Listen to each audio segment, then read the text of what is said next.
Moving on to 6.5, Mr. Brown.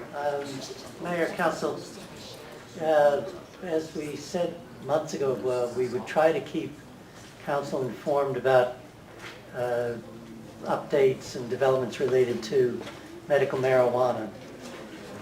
I think the bottom line in this report is that we have still an uncertain environment here going on. That's basically, number one, the Anaheim case has not been resolved.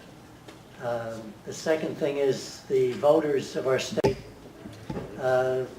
will be voting whether or not to make marijuana legal in November. Your current moratorium runs through August of this year. The city attorney really has outlined, I think, very well the implications of the uncertainties or whatever. My simple request is that you ask us to come back with an extension of the moratorium that would go until August of 2011, given all these uncertainties. So that's our bottom line recommendation. Mr. McCoy, did you have a comment on this one?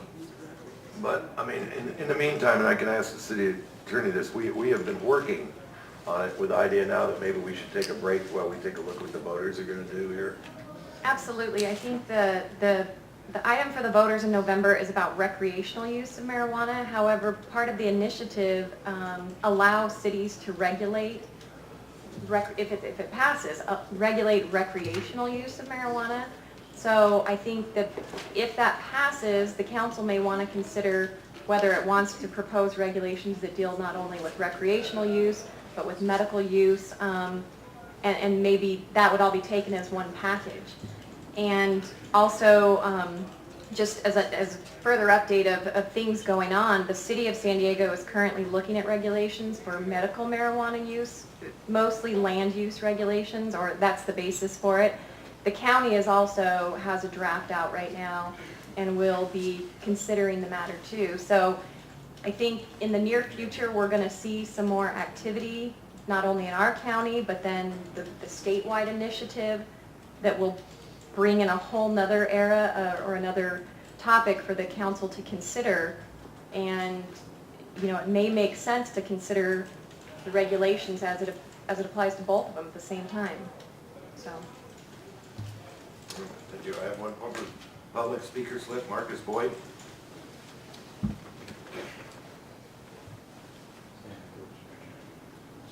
You have to give those to the city clerk.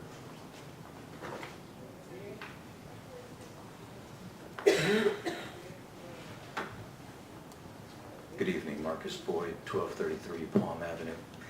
I'm sorry, Mayor Janney, that you weren't here for the battery conversation. It was very enlightening, and it folds right into this topic. Ms. McCoy, as you said, it doesn't work for you to go to an obscure place on a Saturday to do this. And I don't know if all of the board, the council, as soon as I have your attention, sir.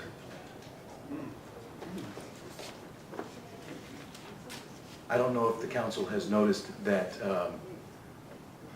University of San Diego, very prestigious medical school, has come out with a report that says medical cannabis is a first line of pain medicine for MS.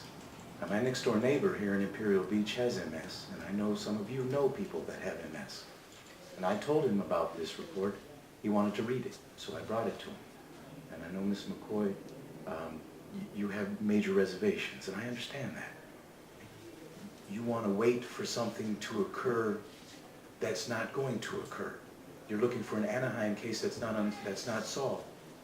Council, I beg to differ. It is solved. It's being appealed by people that don't want it to continue. It is already legal. Now, when it is decided in Anaheim, finally in the 4th Appellate Court, it's going to immediately be appealed, and you know this. And when it is appealed, it'll be appealed to the Supreme Court. So you're just going to give them another reason to belay this even further.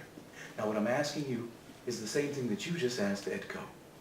For one location that people can get what they need at that one location. Now, we all are talking about recreational and waiting for recreational. I haven't asked for recreational. I am thoroughly against recreational use of marijuana. I am here to help sick and dying people. That's why I came to you. It's too late for my sister. She's dead. But there is an elderly care facility here that until my job is done, they won't have their medicine. I don't care about people running to the liquor store and grabbing marijuana. You do, and you should. And you should wait for this to come out, and you should regulate this. You're saying that this law that's going to pass is going to give cities the ability to regulate for recreational use. That is true.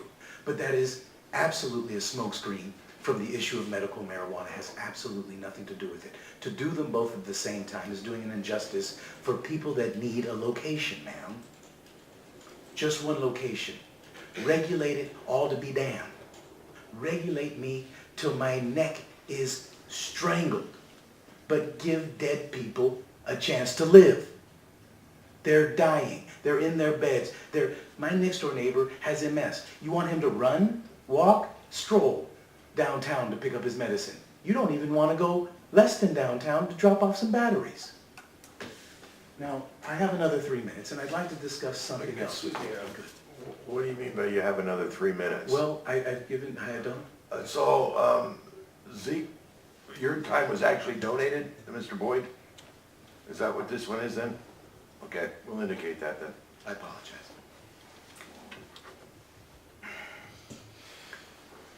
When I've come to you each time, I've offered you not just my assistance, but the assistance from Americans for Safe Access, an organization that was developed by people that created the medical marijuana rules in the first place. Not for recreational use. All of these people, you can call them. They work with me. They're on my speed dial if you'd like to talk with them.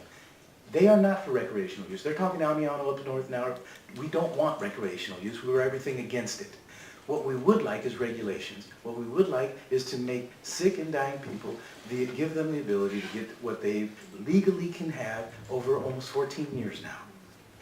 Now, all I'm asking for is a 1-year ability to do it. And then we come back and we revisit the whole thing. Call it it goes away after 1 year. But you give the people the ability to do it based on the laws that we have. I've given you a sample ordinance provided by Americans for Safe Access, and I've asked you to ask the city attorney to point out the questions. What things do they have a problem with, and let's work on those. There's not been a single movement to do so. All they have done is stonewall you. You have asked, a couple of you have asked to move this forward, and you honestly owe me the dignity of telling me why it hasn't been moved forward. And I ask you to ask the city to work with Americans for Safe Access. This is not a group of individuals that are trying to do something that is not legal. This is a group of individuals that have worked with legislatures, people that you'd like to be, that have made something happen for a very good reason. And these people are working through me and have given you the ability to work with them pro bono. They have on staff land use attorneys that can help the city attorney move forward with this. If you allow, as the city attorney mentioned, did you read my report that I had given to you a week ago, almost a week ago with regard to this? I hope you did. Because it involved actually the county's ordinance, which had an 11-point bullet from the ACLU of reasons that they would be sued for that ordinance, so-called ordinance. So if you're going to work with the city attorney's office, who works hand in hand with how the county wants to move forward, I'm sorry, that was an oxymoron. The county isn't moving forward. Please help me, and please respond to me and tell me why it is that we're not going to move forward and why we're going to stonewall this for another year. Thank you. Do I have any questions for staff on this item?